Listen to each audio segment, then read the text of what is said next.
What's your relationship with your siblings like? Close, distant, complicated? You ever been slapped without being touched? Not in a dramatic, over-the-top way, but in that quiet, sharp, surgical kind of way that makes the air leave your lungs for just a second, and then you're left sitting there, blinking, wondering if that moment really happened or if your brain just invented it because it ran out of excuses. That's what my dad's words felt like on Christmas. But I didn't cry. I didn't shout. I didn't flip the table or storm out like a character in some made-for-TV drama. I just sat there, nodded once, and kept chewing. The turkey was dry. He overcooked it, again. But no one tells him that because he's him, and in this house, people like me are the ones who apologize for everything, even when it's not our fault. Let's not jump ahead, though. This didn't start at Christmas. That was just the final straw. The cherry on top of a sundae made of years of unspoken resentment, silent sacrifices, and a family system that leaned too hard on the one person they assumed would never push back. I'm 36, single, technically unemployed, not that I sit on my ass all day, because that would be my dad, and I've been living at home for the past 4 years. Not because I wanted to. Not because I failed at life. But because when Mom collapsed in the grocery store and started seizing on the floor, and Dad couldn't remember how to dial 911 because he was too drunk and confused, someone had to step in. So I did. And then I just never stepped back out. At first, it felt temporary. I put my stuff in storage, gave up my apartment, and told my boss I needed time. She was kind. She even cried a little on the phone. But time turned into months, and then months turned into years, and suddenly, I was the person who knew how to refill Mom's prescriptions, who kept track of the heating bill, who remembered when the trash needed to go out, and who made sure Dad's blood pressure didn't spike so high he ended up in the ER again. They didn't call me caretaker, or hero, or even thanks. I was just there. Like furniture. Like wallpaper. Like something that's always existed in the background and never needed appreciation until it's gone. I didn't resent them, not right away. In fact, I found little ways to make peace with it. Like telling myself it was noble, that I was being a good daughter, that one day Mom would be okay again, and I could pick my life back up like a misplaced coat and keep walking. But life doesn't really work like that, does it? It doesn't pause for you. It rewrites itself around your absence. And before you know it, you're invisible even to the people you love most. Dad didn't change much after Mom's diagnosis. He just got quieter and meaner.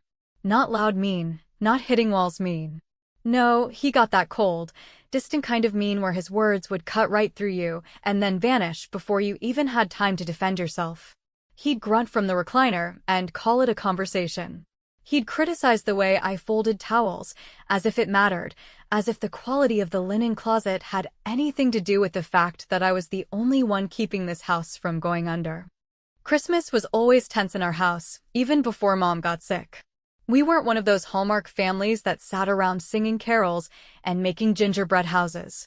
We were the kind of family where you never knew if someone was going to bring up politics, or drink too much, or say something that lingered in the air like a bad smell long after the presents were unwrapped. But this year, for some reason, I thought maybe, just maybe, it would be different. I went all out. I decorated the front porch by myself in the freezing cold. I hung those ridiculous icicle lights that never work right but look magical when they do. I cooked. Everything.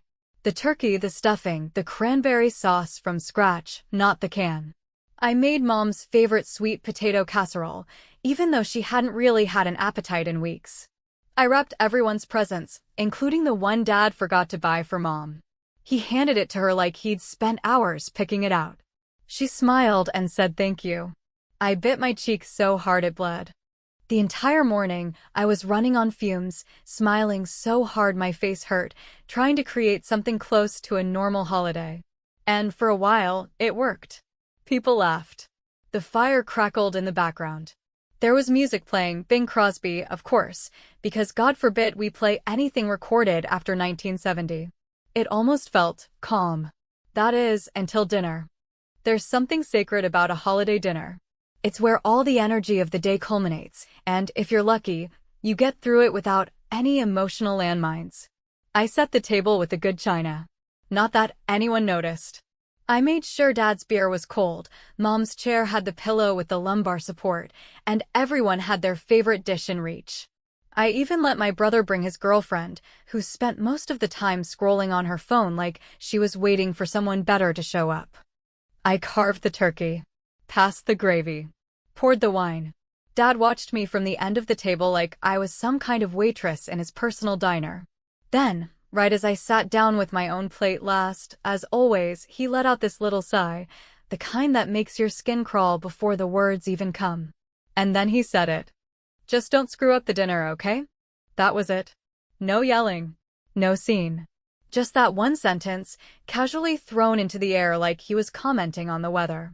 And in that moment, the only thing I felt was nothing. Not anger. Not pain. Just nothing. Like a light switched off. I looked at him. He didn't even glance at me. He was too busy buttering his roll. I nodded once, said nothing, and took a bite of my overcooked turkey. No one else said anything either. Not Mom. Not my brother. Not Miss scrolling through TikTok. It was like everyone just decided that was fine. That it was okay to say that to someone who spent 4 years keeping this entire family from crumbling. And maybe that's when I realized I wasn't mad. I was done. That night, after the dishes were cleaned and the gifts were forgotten, I went upstairs, shut my door, opened my laptop, and started making a list. Because sometimes the best revenge isn't loud or messy. Sometimes it's just quiet and surgical. And oh, I was going to be surgical. And for the first time in years, I felt something close to alive. Let's see how he handles things without his burden. Christmas morning came in quietly, the way most disappointments do, without ceremony, without music swelling in the background, without anyone bothering to ask how you really slept or if you had eaten yet. Just the same cold floor under your feet and the same soft groan of the house settling in the early hours. I was up before everyone, as usual, shuffling through the kitchen barefoot, still in the sweatshirt I had worn to bed, hair tied up with a pencil because I couldn't find an actual band.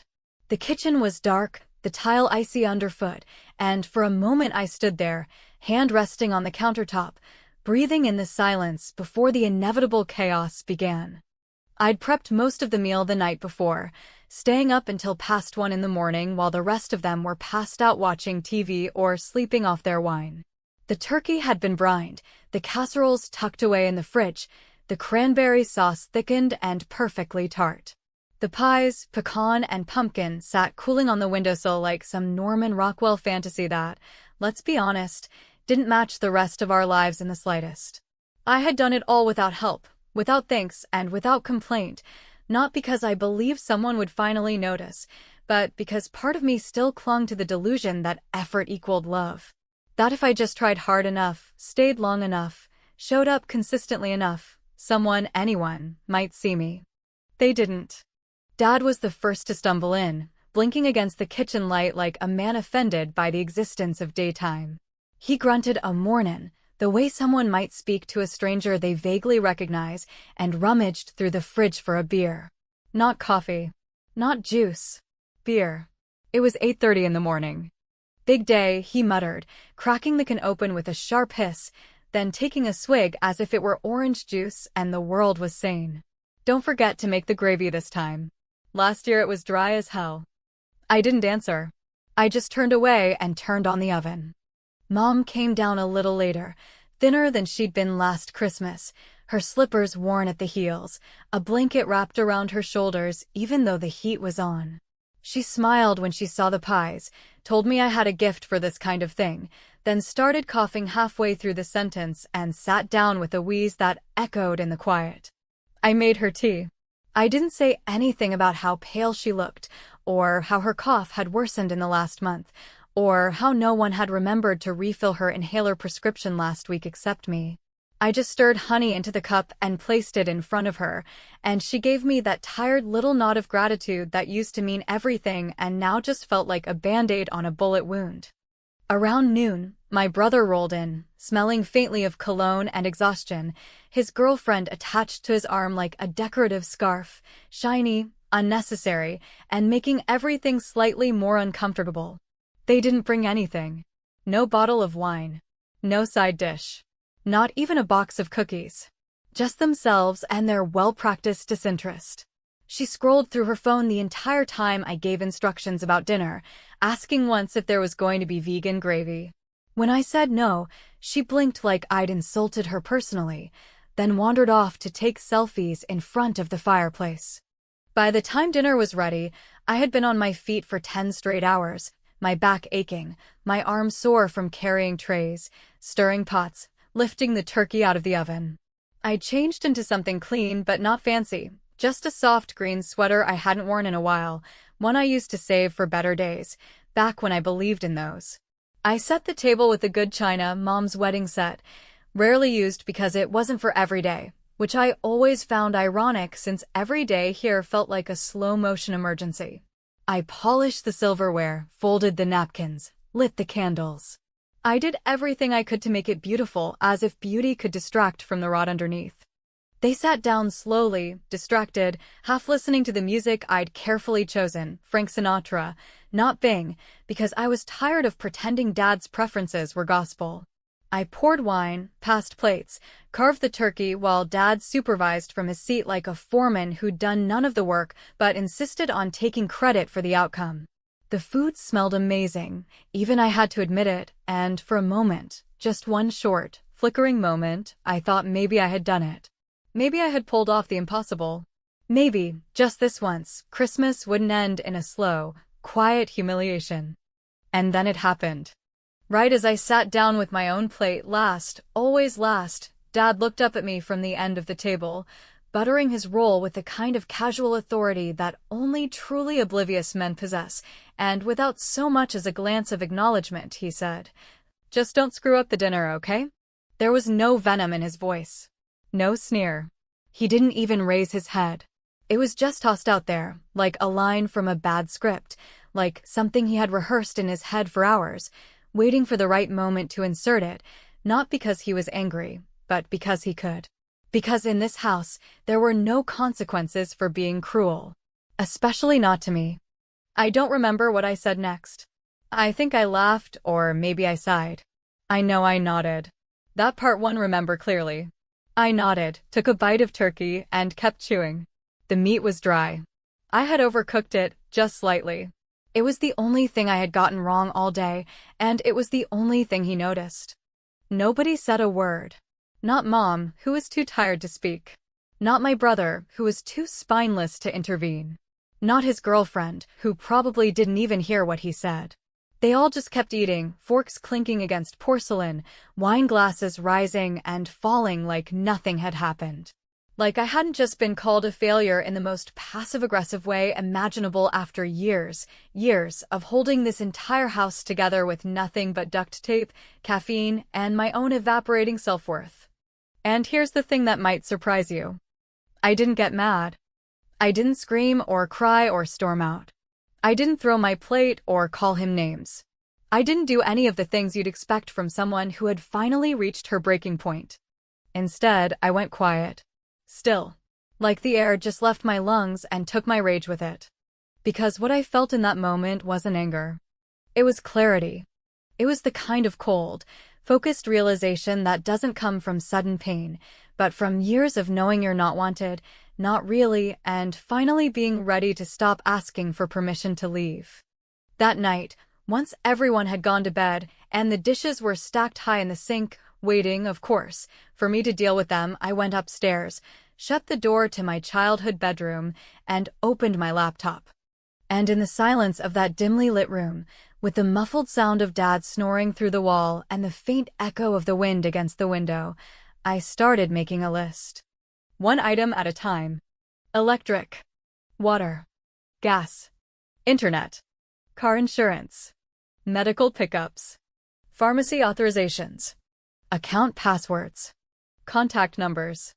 All the invisible strings I had been holding together without thanks or recognition for the last 4 years. One by one, I began preparing to cut them loose.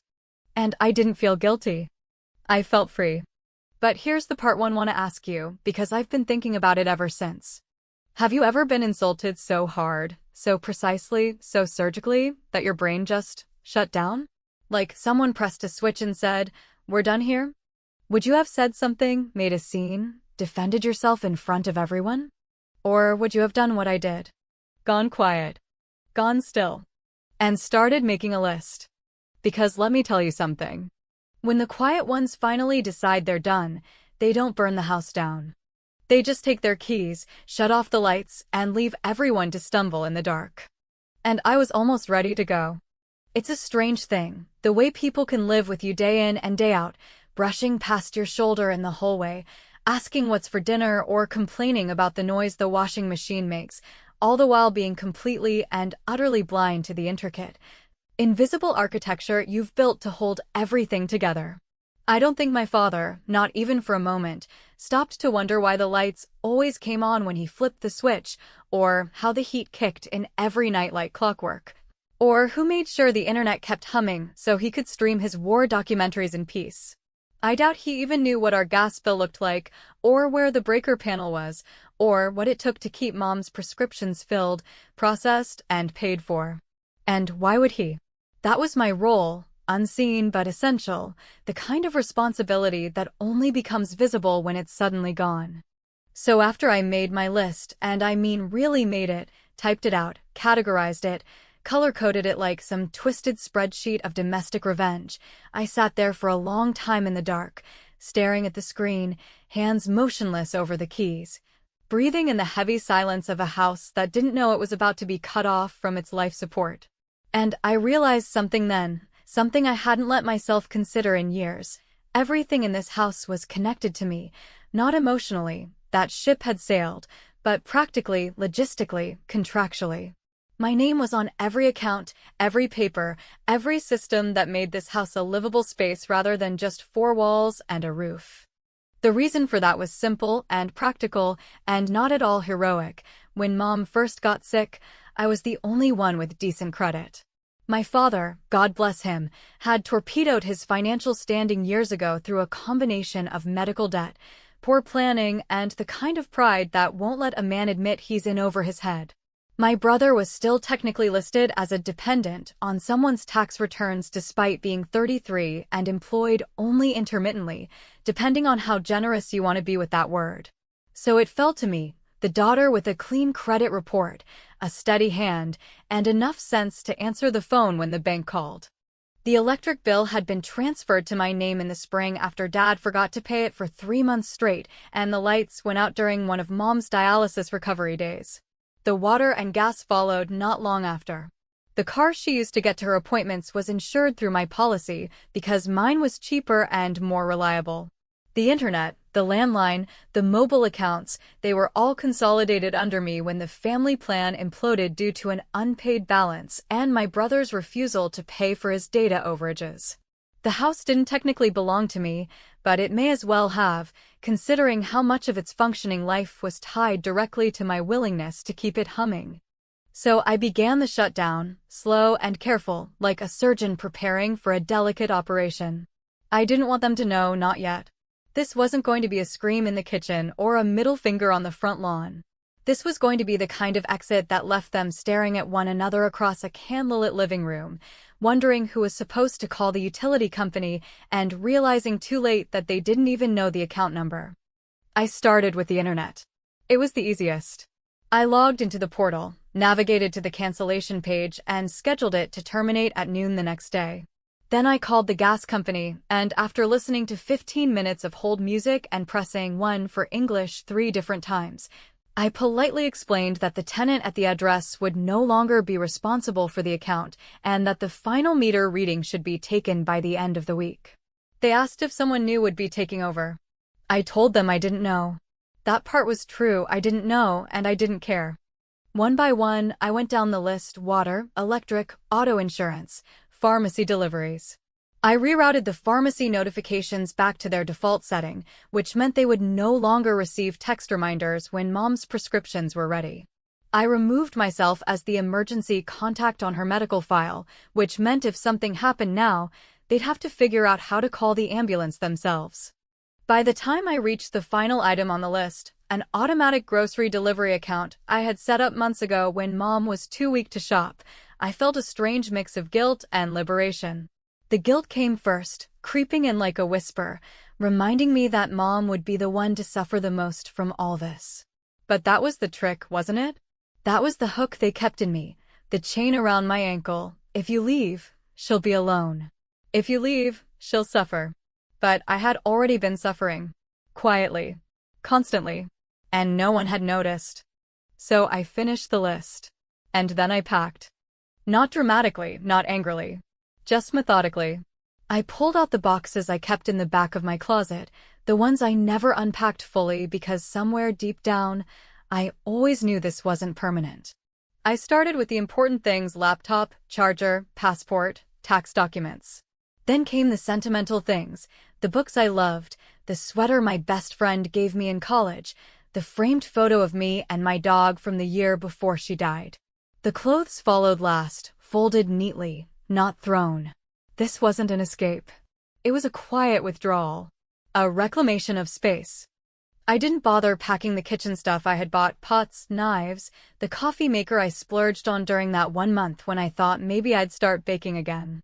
They could keep it. Let them have the tools. They wouldn't know what to do with them anyway.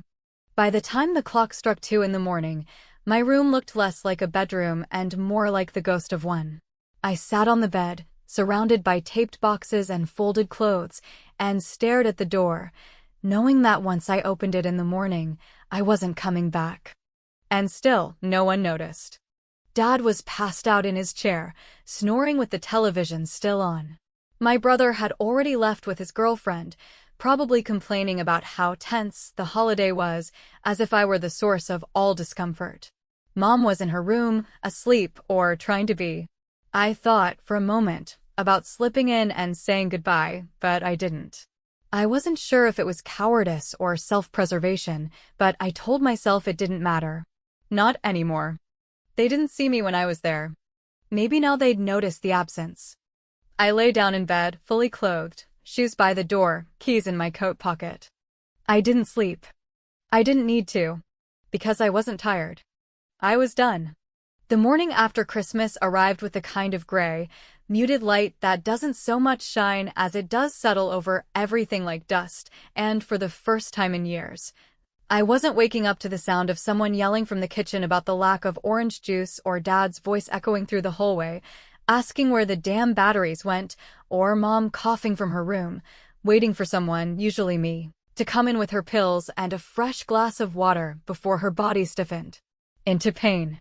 Instead, I opened my eyes to silence, not because the world had changed, but because I had removed myself from it, mentally the night before and, very soon, physically as well. It was still early, barely past 7, and the house was quiet in that eerie way only houses get when the people inside them have no idea that something fundamental has shifted. I didn't bother folding the blankets or making the bed, a habit I'd stuck to my entire life because somewhere along the line, I'd internalized that cleanliness made things better, that tidying up could make a chaotic life feel bearable, that control, even if it only extended to how tight your sheets were tucked, could stave off collapse. But not that morning. I just stood up, picked up the 3 bags I had packed the night before, each of them already zipped and stacked by the door, and slung my coat over my shoulder in one swift motion like I had done it 1,000 times in my mind, even if in reality, this was the first. I paused in the hallway, listening. The house creaked slightly, not with movement but with age, like it had grown used to swallowing secrets and silences, the way old homes do when too many things have gone unsaid inside their walls. I could hear the soft hum of the refrigerator in the kitchen, the one I'd been meaning to defrost for months, but never had the time, and the low murmur of the heater kicking on, still working, for now. The irony that I was walking out of a house still warm from my efforts didn't escape me. I almost laughed. I left a note, not because I owed them anything, but because disappearing without a trace felt melodramatic, and I wasn't interested in dramatics, I was interested in closure, even if it was one-sided. I kept it short, 3 lines scribbled in pen on the back of a grocery receipt I found on the counter. Don't call me. I need space. All the utilities have been canceled. You're welcome. I stuck it to the refrigerator with the "God bless this home" magnet that had always struck me as ironic, considering how little blessing I'd felt in this place.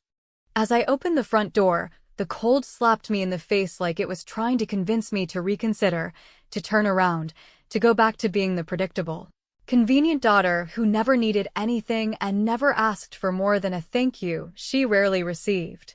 But I didn't hesitate. I stepped outside, pulled the door shut behind me, and walked to the car. My car, still paid off, still insured under my name, one of the few things I had managed to protect from the family quicksand.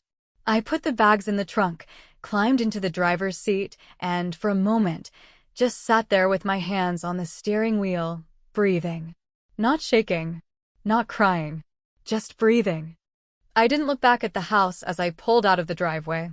Let them notice in their own time. Let them feel it when the water stops running, when the TV goes dark, when the thermostat blinks error and the living room turns cold.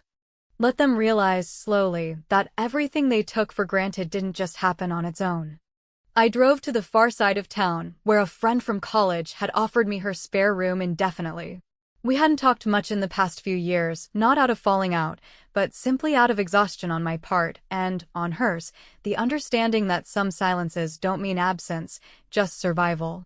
When I had texted her the night before, explaining in as few words as possible that I needed a place to land, her reply had been immediate and unquestioning, come whenever. Keys under the mat. I arrived before 9, let myself in, and found her already at work in the back room, earbuds in, laptop glowing. She looked up, smiled gently, and didn't say anything other than, "Coffee's on the counter if you want it," which was perfect, because if she'd tried to hug me, I might have broken down, and I wasn't ready to unravel yet. Not when I still felt the echo of that house in my chest, not when the weight of being the responsible one hadn't fully lifted, just loosened. Later that morning, around 10:30, my phone rang. I didn't recognize the number at first. It was the house landline, which no one ever used anymore except my father, because he said cell phones gave him headaches and the government was listening. I almost ignored it. I stared at the screen for a few long seconds, thumb hovering, breath held, and then, against my better judgment, I picked up. The voice on the other end wasn't angry. It was confused. Almost childlike. "Where the hell are you?" he asked, and for the first time in years, I heard something in my father's voice I couldn't name right away. Fear, maybe, or desperation, or just the dawning horror of realizing that the floor beneath your feet wasn't as solid as you thought. "I'm gone," I said, keeping my voice calm, even. "What the hell does that mean?" "Your mother's freezing, the damn lights just shut off, and the internet's down. I can't get the heating back on." I canceled everything, I said, cutting him off not with anger but with finality, like ending a sentence. There was silence on the other end. Not dramatic silence, not performative. Just stillness. I could picture him standing in the kitchen, maybe still in the same clothes from yesterday, clutching the old cordless phone in one hand and turning slowly in place like someone waking up in the middle of a house fire and not knowing where the exit was. "Why the hell would you do that?" he finally asked, but the words came out thin, brittle, already defeated. "Because you said I was a burden," I replied, and even as the words left my mouth, they didn't feel spiteful or rehearsed. They felt clean, honest, simple. And I decided not to be anymore. Then I hung up. I didn't wait for a response. I didn't need to. I turned off the phone, placed it face down on the table, and poured myself a second cup of coffee. Outside the window, snow had started to fall, quiet, soft, uncaring. And somewhere across town, in a house that had always felt more like an obligation than a home, my absence was finally being noticed. Not with mourning, not with gratitude, but with panic. And somehow, that felt right. There's a strange, almost surreal silence that follows the moment you finally step away from a life that's drained you dry, a kind of heavy, padded quiet where nothing demands your attention, no one calls your name down the hall, and no buzzing from your phone reminds you that you're responsible for keeping something or someone from falling apart. For the first time in what felt like years, I woke up not to the screech of a kettle boiling over, or the rustling of medicine bottles, or the impatient shuffle of my father's slippers in the hallway, but instead to the soft hum of city noise outside my friend's apartment window, a distant dog barking, a car door slamming, the rhythm of feet on the sidewalk below. All of it so completely disconnected from me that it felt like I was hearing the world as a guest and not as its janitor. It had only been one night since I left, and yet, the distance between that house and where I now sat sipping reheated coffee on a second-hand couch felt like it had expanded into something far greater than miles could explain. It was as though I had been plucked out of a loop I didn't realize I was trapped in and dropped, finally, into a space where no one expected me to be the scaffolding of their fragile, crumbling comfort. My friend had gone to work early, leaving a note that said nothing more than, "Make yourself at home," and for a moment, staring at those words, I almost laughed, not because it was funny, but because I wasn't sure I remembered how to do that. Home had never been a place I could make myself anything. It had been a job, a series of unspoken contracts where love was earned through labor and quiet was mistaken for peace. By mid-morning, the messages began to trickle in, not from my father, whose silence I suspected was less about pride and more about confusion or helplessness, but from my brother, who had apparently been left to deal with the fallout I so precisely orchestrated. His text started politely enough, asking if I was okay, if I needed anything, and then slowly shifted into a tone that made it clear he wasn't asking out of concern for me, but rather out of self-preservation, trying to gauge just how much damage I had done and whether he'd be expected to fill the vacuum I had left behind. When I didn't reply right away, the tone turned colder, more accusatory, sprinkled with phrases like, "You could have just talked to us, and you didn't have to be dramatic." As though packing my life into bags and canceling every utility connected to that house was some kind of adolescent tantrum rather than the result of years of silence, dismissal, and emotional suffocation. The message that stuck with me the most, though, was the one that simply said, "You blindsided mom." As if the years I spent wiping her mouth after vomiting up medication, fighting insurance companies for her treatment coverage, and navigating her endless list of side effects had somehow faded into the background because I had finally chosen myself over her. But what they didn't understand, and maybe never would, was that I hadn't left because I stopped caring. I had left because I was the only one who ever did. It wasn't until late afternoon that the knock came at the door. It was soft, hesitant, the kind of knock that doesn't belong to someone angry or entitled, but someone unsure if they even have the right to be there. I opened the door slowly, half expecting it to be my brother or maybe even Dad, though I doubted he'd leave the house unless it was on fire, and instead found Mom standing there in a thick coat she hadn't worn in years, her eyes slightly red, a tote bag slung over one shoulder, and her hands visibly shaking, not from emotion, but from the tremor that had gotten worse since her diagnosis and never quite subsided. I didn't say anything at first. I didn't know if I was supposed to welcome her, question her, or just step aside. She didn't speak either, not right away. She just looked at me in that way mothers do when they're trying to remember who their child used to be before everything got complicated, before love became obligation, before gratitude turned into expectation. Finally, she shifted her weight, adjusted the bag on her shoulder, and said, in a voice so quiet it almost didn't reach me, "I didn't know you were doing all of it." It wasn't an apology. It wasn't even a statement of realization. It was more like a quiet confession, the kind someone makes not because they expect forgiveness, but because they can no longer pretend they didn't see what was in front of them all along. I stepped aside, letting her in, not because I had made up my mind about what her presence meant or because I was ready to dive back into that role, but because something in her eyes told me this visit wasn't about reconciliation, it was about reckoning.